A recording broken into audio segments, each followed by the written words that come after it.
नमस्कार, मैं राणा यशवंत आपका स्वागत करता हूं। भारत की राजनीति में ऐसे बहुत कम नेता हैं जो 80 पार हैं, सुलझे हुए हैं, धुरंधर हैं और देश की राजनीति की बारीक समझ रखते हैं। लोगों की नब्ज पर उंगलियां रहती हैं। उनमें से एक हैं जगदानंद सिंह। राष्ट्रीय जनता दल के बिहार के प्रदेश अध्यक्ष हैं और बिहार पर हिंदुस्तान की नज़र लगी हुई है कि यहाँ की जो 40 सीटें हैं, उन 40 सीटों की लड़ाई का नतीजा जा करके कहाँ ठहरता है। दोनों तरफ के दावे अपने अपने हैं और कुछ बड़े बुनियादी सवाल हैं जो अपना जवाब तलाश रहे हैं। उन सवालों के जवाब की खातिर मैं जगता बाबू के सामने आज हूँ। आपका बहुत बहुत स्वागत है इंडिया न्यूज़ पर। एक पार्टी आपकी, उसने गठबंधन तैयार किया। हर बार गठबंधन तैयार करने की कोशिश आपकी होती है। पिछली बार के चुनाव में आपके पास कोई सीट नहीं। आप इस बार दावा कर रहे हैं कि हम बहुत सारी सीट्स निकाल जाएंगे। आधार क्या है? 19 के बाद 2020 को लोग भूल जा रहे हैं। याद रखिए, हम शून्य पर थे लेकिन हम शिखर तक की यात्रा 2020 में की है। तो 2020 ना आधार है। यदि ये गलती से इधर से उधर मशीनों के सारे परिणामों को उल्टा सीधा नहीं करते तो 12 बजे दिन तक हम बहुमत में थे और 12 बजे रात ये बहुमत में आ गए। तो हमारे वोट को इधर से उधर कर करके एक सबसे बड़ा षड्यंत्र मशीन तो जो अपनी जगह पर है। बैलेट पेपर का नियम है कि बैलेट पेपर पहले काउंटिंग होगा, इसके बाद ईवीएम की काउंटिंग होगी। ये बैलेट पेपर की काउंटिंग करते करते करते सारा देख रहे हैं कि मशीनों के क्या नतीजे आए। यदि उसमें 1500 का है तो सारा मैनिपुलेशंस। दो सवाल मेरे हैं। चूंकि आप कहते हैं कि ईवीएम के साथ हेराफेरी हो जाती है तो नतीजा बदल जाता है। सुप्रीम कोर्ट ने अभी हाल ही में कहा कि ईवीएम को लेकर के जितनी भी शिकायतें रही हैं उस पर गंभीरता से विचार हुआ है, उसके टेक्निकल एस्पेक्ट्स की जांच हुई है। ईवीएम पर सवाल उठाना गलत है और ये बार बार सवाल उठा करके आप अदालत का समय खराब कर रहे हैं। आप जरा ख्याल कर लीजिए, ईवीएम के सवाल से अलग हट करके एक सवाल का जवाब दे कि चुनाव कमीशन के सर्कुलर के मुताबिक बैलेट पेपर जो आते हैं बाहर से उसकी काउंटिंग पहले करनी है। लेकिन उसको लास्ट तक क्यों आप रखे रहते हो? और जितना यदि फर्क 1500 का हुआ लोकसभा में फर्क तो 15-20 हज़ार के हो जाएंगे। यदि आप सारी चीज़ों को आप जो बैलेट पेपर आया है आप उसको रोके हुए हो कि यदि थीन मार्जिन हुआ तो हम बदल देंगे, जैसे चंडीगढ़ में हुआ। मेरी जानकारी में बैलेट पेपर की काउंटिंग पहले होती है, लेकिन जगदा बाबू कहते हैं कि बैलेट पेपर काउंटिंग बाद में होती है। चुनाव आयोग के लिए एक सवाल है कि बैलेट पेपर काउंटिंग पहले होती है या बाद में होती है। दूसरी बात आप ये कहते हैं कि 2020 जो है वो बुनियाद होनी चाहिए 2024 को समझने के लिए। 2019 के चुनाव हुए थे, उसके पहले मध्य प्रदेश में, छत्तीसगढ़ में, राजस्थान में मतदान हुए, विधानसभा चुनाव हुए, उसके नतीजे बीजेपी के खिलाफ गए। वहां कांग्रेस जीत करके आई, लेकिन 2019 में सारी सीटें समेट करके बीजेपी आ गई। 2019 के चुनाव में दिल्ली की 7 की 7 सीटें बीजेपी जीत गई, लेकिन जब विधानसभा चुनाव हुए तो अरविंद केजरीवाल लेकर चले गए। तो इसका मतलब ये है कि जो मतदाता है वो विधानसभा के लिए और लोकसभा के लिए अपना मन अलग अलग बना के रखता है।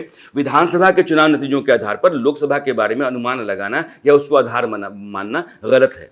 यदि ये गलत है तो विधानसभा में भी तो हम पहले हार रहे थे। ठीक से आप ख्याल कर लीजिए, हम विधानसभा में भी हार रहे थे।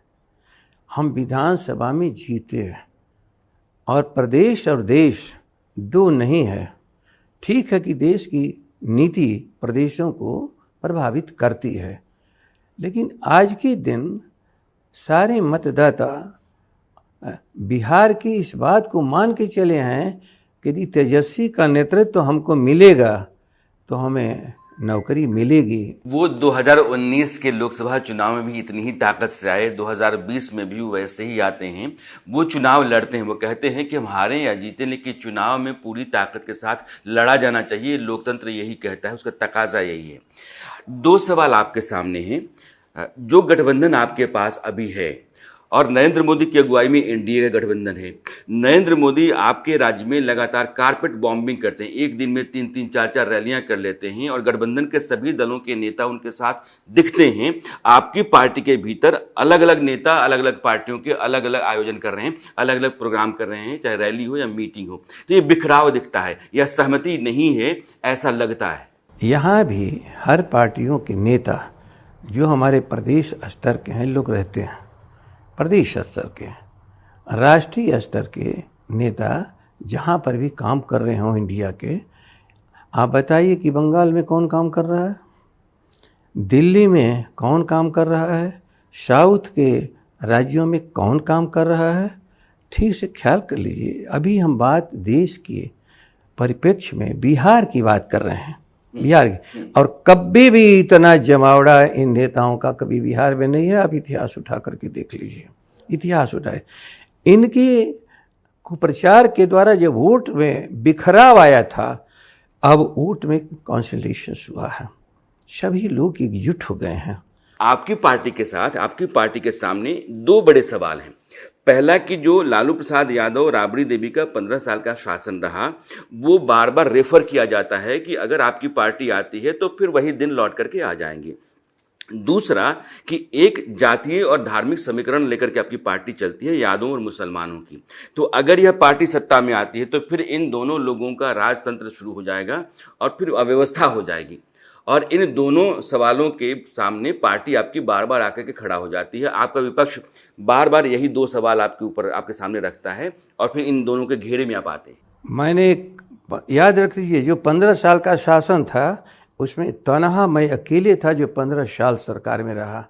हमारे मुख्यमंत्री वाले, मंत्री परिषद वाला, मैं लगातार 15 साल। मैं जानता हूँ उस 15 साल के, उस पर बहस कहाँ इन लोग की। विधानसभा के बहसों को प्रोसीडिंग उठा के देखिए, इन लोग को कोई पॉइंट नहीं मिलता था। सीधी सी बात है, जिस अपराध और जंगल राज की बात करते हो, कांग्रेस के ज़माने में 1 लाख पर 142 अपराध होते थे। हम लोगों ने इसको घटा करके 1 लाख पर 122 पर उतारा और आज 250 पर चला गया। हमने तो अपराध को घटाया और हमारा आंकड़ा नहीं है, ये भारत सरकार का जो आंकड़े पूरे देश और प्रदेश का देते हैं वो है। उस समय भी 2 पार्ट में भारत के राज्य बटे थे। एक याद रख लीजिएगा, एक वहाँ जहाँ कम अपराध होते हैं, एक वह जहाँ अधिक होते हैं। जहाँ अधिक होते हैं उसमें हमारा नाम नहीं था, और जहाँ कम होते वो नीचे से दूसरा। हमारे यहाँ खरीदारों की संख्या 5 थी, SFC, FCI, cooperative, NAFED, Biscomaun. Shri Nitish ने उसकी मोनोपोली करके कह दिया केवल हमारी संस्था खरीदेगी, और 1 क्विंटल पर 500 घूस तहसीलते हैं ये। तो आप नीतीश कुमार से सरकार में थे ना, आप यहाँ 2 बार सरकार में थे, तो आपने व्यवस्था क्यों नहीं बदली? आप इस पर आ जाइए। 2,500 चावल मिलों को इसने बंद करा दिया, सब बच्चे रोजगार हो गए। एक मिल पर 100-150 आदमी रोजगार पाता था, आपने उसके रोजगार को छीन लिया। उच्च पलायन क्यों बढ़ा? तो किसी एक मापदंड पर तो बता दो। जगताओ, 2 बातें हैं। हाँ, नीतीश कुमार जब आपके साथ नहीं थे, आज भी नहीं है, जब साथ थे, अब आप उनके ऊपर सवाल उठाते हैं कि उनके दौरान ये चीजें हो गईं। जब साथ होते हैं तो आप कहते हैं नीतीश कुमार जो हैं वो सामाजिक न्याय के बहुत बड़े नेता हैं। जब उधर चले जाते हैं तो बिहार को बंटाधार करने के नीतीश कुमार जिम्मेदार हैं। तो दोनों में से सच क्या है? तेजस्वी यादव कहते हैं कि चाचा उधर हैं, शरीर उधर है, आत्मा इधर है। एक ही सच है, हम समाजवादी उदार हैं। ये दंगाइयों, उन्मादियों और भाजपाइयों से थोड़ा सा अंश इनके भीतर समाजवाद का है, और कट्टर पंथ के शिकार हैं। ये नीतीश कट्टर पंथ के शिकार नहीं, यदि हैं भी अंदर से तो बाहर दिखाते हैं कि हम कट्टरपंथी नहीं है। अब अलग है कि अभी भाजपा का भी चुनाव चिन्ह लेकर के तो शामिल हो गए मोदी के साथ। मैं ये क्या कर रहा हूँ? क्यों हमारे खिलाफ हैं, हम लोग के खिलाफ हैं, और खिलाफ में रहने वाले लोगों को याद रख लीजिए, हम लोगों ने मौका दिया। जब शरण में आए तो हम समझे कि हमारे परिवार का एक बिखरा हुआ आदमी है, भागा हुआ आदमी है, एक मौका देना चाहिए। हमने अपनी उदारता को कहीं लेकिन वो बार बार कहते हैं कि मैंने इनके साथ सरकार चलानी चाहिए, लेकिन इनका जो पॉलिटिकल कल्चर है वो ऐसा है कि इनके साथ चला ही नहीं जा सकता है। फिर क्यों भाग करके चले आते हैं? हमारा कल्चर यदि खराब है तो अच्छे कल्चर वालों के साथ टिकना चाहिए ना। ये तो सवाल उन पर है कि जब हमें तुम खराब कहते हो तो फिर हमारे साथ शरण में क्यों आते हो जब उधर से लोग तुमको लात। लेकिन वो नरेंद्र मोदी की इस बात से सहमत हैं कि आरजेडी के भीतर लालू प्रसाद यादव ने परिवारवाद को ही पाला पोसा है और भ्रष्टाचार अगर बिहार में हुआ तो सिर्फ इसलिए कि लालू प्रसाद यादव का परिवार सत्ता में यहाँ रहा। लालू प्रसाद पूरे बिहार को अपना परिवार माने। सोशल जस्टिस किसी एक व्यक्ति के लिए था। सबसे अंतिम व्यक्ति जो हमारे यहाँ माझी लोग हैं, मुशहर भाई लोग हैं, दलित लोग हैं, रोज 2 घंटे लालू प्रसाद की उनकी झोपड़ियों में बीतता था। साहस दिलाने के लिए नेटा पोंछते थे, पोंटा पोंछते थे, बाल कटाते थे, नाखून कटते रहते थे। ये हमारे लिए मजाक हमारा उड़ाया जाता था। ये लालू प्रसाद। लेकिन उन्होंने मंच से कहा कि मैंने अपने परिवार को आगे नहीं बढ़ाया, लेकिन लालू प्रसाद यादव के 2 बेटे हैं, दोनों आज की तारीख में विधायक हैं, पिछली सरकार में मंत्री थे, अब 2 बेटियां हैं, दोनों को संसद पहुंचाना चाहते हैं। भारत के संविधान में जोड़ो, हम लोग साथ हैं, किसी के बेटे राजनीति में नहीं रहेंगे, ये जोड़ो। लेकिन याद रखिए ये राजतंत्र नहीं है, हम मुकुट नहीं बांध देते हैं, जनता के बीच में मैंडेट लेना पड़ता है। तो मैंडेट लेने के लिए क्या आदमी के पास सर्वगुण संपन्न कोई व्यक्ति हो तो आप केवल बेटे के नाम पर हटा दीजिएगा, और हटाना ही है तो संविधान में शामिल कर दो। लेकिन किसी के बेटे न हो और किसी के पास सृजन की क्षमता ही अपने परिवार की न हो तो दूसरे पर हंसेगा क्या? हम लोग के गांव घर में नहीं, लेकिन उनका सवाल ये नहीं है। उनका सवाल है कि आपका पुत्र अगर योग्य है, राजनीति करने के लायक है, तो उसको राजनीति करनी चाहिए। डॉक्टर का बेटा डॉक्टर होता है, वकील का बेटा वकील होता है, ऐतराज नहीं है। लेकिन एक पार्टी के ऊपर अगर आपके ही शिकंजा है, आप अध्यक्ष हैं, कल आपका बेटा अध्यक्ष होगा, आप मुख्यमंत्री हैं, फिर वो भी मुख्यमंत्री होगा, आप प्रधानमंत्री हैं तो वो भी प्रधानमंत्री होगा। यह वंशवाद है, यह लालू प्रसाद यादव पालते पोसते हैं। जनता के मैंडेट से होगा, लालू प्रसाद की कृपा से नहीं होगा। लालू प्रसाद के बेटे बेटी 9 हैं, उसमें अकेला तेजस्वी को क्यों जनता ने स्वीकार किया? भूलिए मत, जिस तरह से अयोग्यता है बेटा बेटी होने का, लेकिन योग्यता यदि हो तो केवल बेटा बेटी के नाम पर उसको हटा दोगे। बेटा बेटी तो 9 हैं, लेकिन पूरा चुनाव तो तेजस्वी लड़ रहा है। कहाँ है सब उसमें 9 आदमी? मैं ये कह रहा हूँ कि आप बिहार में आप तेजस्वी को बात करते हैं, इनके 25 नेताओं के बेटा बेटी सब जगह चुनाव लड़ रहे हैं। लेकिन मोदी जी आपको बेटा बेटी नहीं है तो आप बोल रहे हमारे गांव घर में खिस्सा है असख्य ब्रह्मचारी अकुरूपे प्रतिबद्धता। नहीं, ये सब चीज़ें नहीं है। आदमी की क्षमता है, अब फिर भी वह आदमी लोगों के बीच में लोकप्रिय हो तब जाकर के बात होगी। आपका परिवार नहीं है तो क्या करोगे? तो यह बात तो नरेंद्र मोदी के साथ भी लागू होती है ना कि अगर जनता चुन करके ले आती है, उसकी लोकप्रियता शिखर पर है, तो फिर उसको सत्ता में बने रहने का पूरा अधिकार है। अभी विधानसभा चुनाव हुई, आप कहते हैं कि बेरोजगारी बहुत अधिक बढ़ गई है।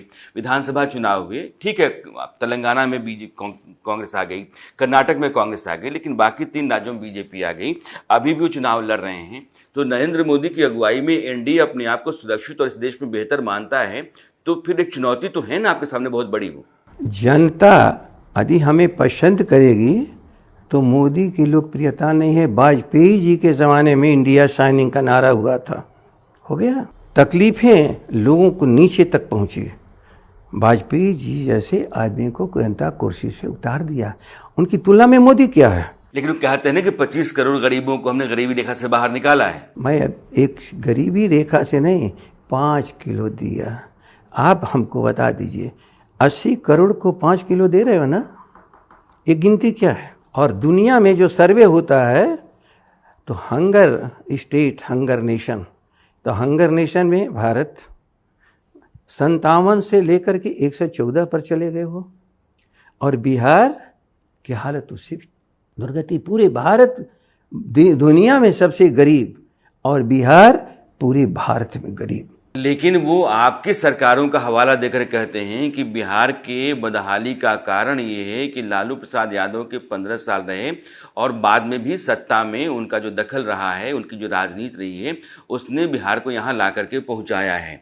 इसीलिए मेरा सवाल पूरा हो जाने दीजिए। वो चाहते हैं, जैसे आप देखिए कि उन्होंने रैलियाँ कहाँ कहाँ की, तो वो पटना में रोड शो करते हैं, वो सारण में जाकर रैली करते हैं, तो वो मीसा भारती और रोहिणी आचार्य, इन दोनों को भी संसद नहीं पहुंचने देने के लिए अपनी ताकत लगा रहे हैं। वो बार बार ये मानते हैं, कहते भी मन से, कि लालू प्रसाद यादव, उनका परिवार अगर सत्ता में, या उनकी पार्टी अगर सत्ता में आती है, या उनके सांसदों विधायकों की संख्या बढ़ती है, तो अराजक स्थितियां पैदा होंगी। किस आधार पर बोल रहे हो? किस आधार पर बोल रहे हैं? अराजक की स्थिति तो ये है ना, 1 लाख में 122 और 1 लाख में 222। अराजक की स्थिति कहाँ, किसका भाई?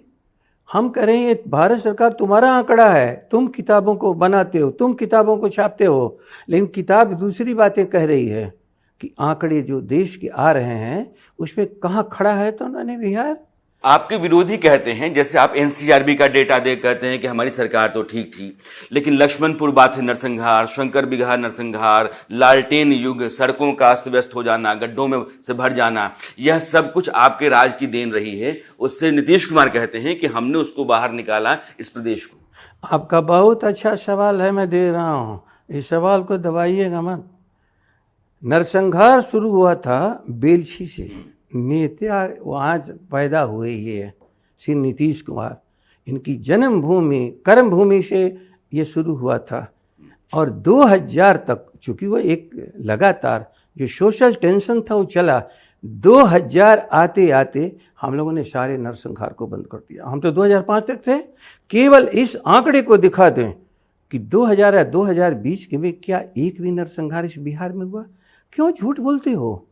अभी नौकरी का सवाल है। तेजस्वी अलग अलग मंचों से कहते हैं कि बिहार में मेरी सरकार आई तो हमने नौकरी दिलवाई, वरना पहले भी सरकारें हुआ करती थी, नौकरी कहाँ मिलती थी।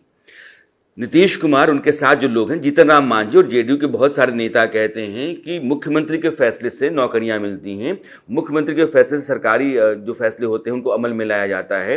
वो मुख्यमंत्री क्या देन है, ना कि तेजस्वी यादव की कोई भूमिका है उसमें। आप भी जानते हैं मुख्यमंत्री होता है, मंत्री परिषद नहीं होता है। प्रस्ताव विभागों से जाते हैं, मंत्री परिषद की स्वीकृति मिलती है। आपने थोड़ा सा, हम लोगों ने इल्ड किया था, चलो बेरोजगारी कम से कम हम स्वीकार किया हमारी बातों को कि हम करेंगे, और बोला अभी तेजस्वी जी कह रहे हैं कि हम 10 लाख देंगे, यदि हम लोग अब दोनों मिल गए तो 20 लाख हो जाएगा। क्यों? जातीय जनगणना गए भारत सरकार के पास, क्यों? कहे कि नेता प्रतिपक्ष की अगुवाई में एक तरह से मान के चलिए कि हम जनगणना कराने के लिए सरकार से कहने के लिए आए हैं। नौकरी की बात क्यों कहा नीतीश? अब तेजस्वी मेरे साथ हैं तो नौकरियां मिलेंगी, लेकिन उसके पहले ये तो 20 साल रह चुके, 15 साल रह चुके थे ना, 17 साल। तो 17 साल में तुमने क्यों नौकरी दी थी? कौन रोका था? जगदा बाबू आरजेडी के सबसे वरिष्ठ नेता हैं और बिहार के वरिष्ठतम नेताओं में से हैं। आपके बेटे सुधाकर सिंह हैं, बक्सर से आरजेडी के उम्मीदवार हैं लोकसभा चुनाव में। आपको याद होगा कि इसके पहले जो जेडीयू आरजेडी की सरकार थी उसमें सुधाकर सिंह मंत्री थे और अपने बयान के चलते उनको मंत्रिपरिषद से बाहर जाना पड़ा था, लेकिन आरजेडी ने उनको बाहर नहीं निकाला था। कहा यह जा रहा था कि आरजेडी जानबूझ करके सुधाकर सिंह के जरिए नीतीश कुमार को टारगेट कर रही है और उनका पार्टी के बाहर नहीं जाना और फिर पार्टी की तरफ से बक्सर से उम्मीदवार होना, यह बताता है कि जेडीयू और नीतीश कुमार जो कह रहे थे या जो सोच रहे थे वैसी ही रणनीति थी आरजेडी की। विषय क्या था? नामों को हटा दीजिए। विषय था एमएसपी। 2005 में आते आते श्री नीतीश कुमार ने एमएसपी कानून को रिपील कर दिया, हटा दिया, खत्म कर दिया। याद रख लीजिए, जिस लालू प्रसाद को आप कहते हैं कि उसका कोई उपलब्धि नहीं, ये कानून तो 1965 का है। क्यों 90 में लागू हुए ये एमएसपी?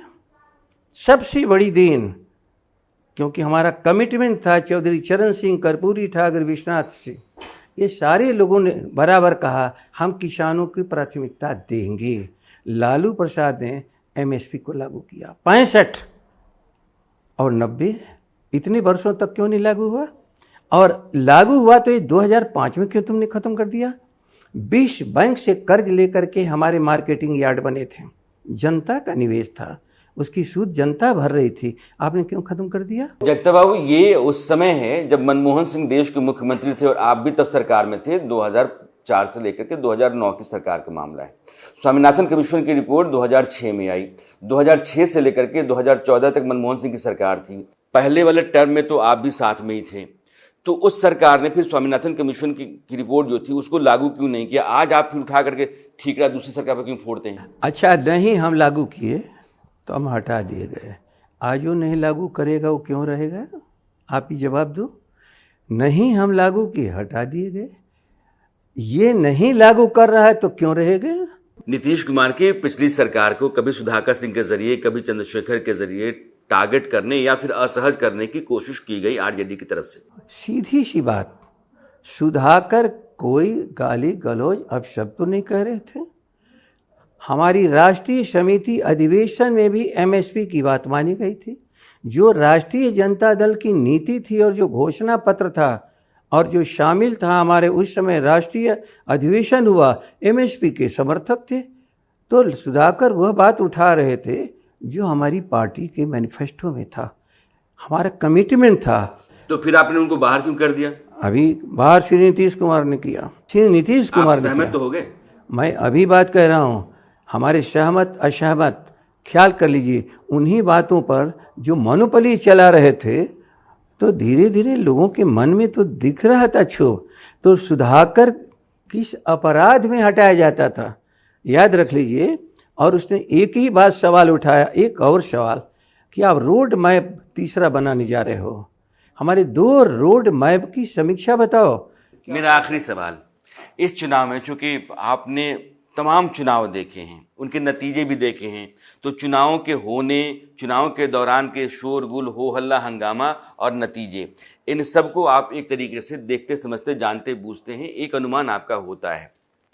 इस बार 40 जो सीटें बिहार की हैं, उनमें से कितनी सीटें आपके महागठबंधन को मिल सकती? मैक्सिमम कितनी संख्या? अगेंस्ट 40। देखिए संख्या मैं अभी बता रहा हूँ, हम लोग एक एक विश्लेषण कर रहे हैं और कहीं से भी हमको नहीं लग रहा है कि हमारा कौन आदमी हार रहा है। जगदानंद सिंह, बिहार में सामाजिक न्याय और समाजवादी विचारधारा पर चल करके उसूल के साथ जो लोग राजनीति करते रहे हैं, जिनकी साख, जिनकी इज्जत बिहार में बहुत है, उनमें से जगताप बाबू हैं। आपने समय निकाला, आपने हमसे बात की, बहुत बहुत शुक्रिया। आपने को भी धन्यवाद कहता हूं कि आपने कुछ सवालों को उठाया जो देश और प्रदेश के लिए आवश्यक था, उसी का मैंने जवाब देने का प्रयास किया।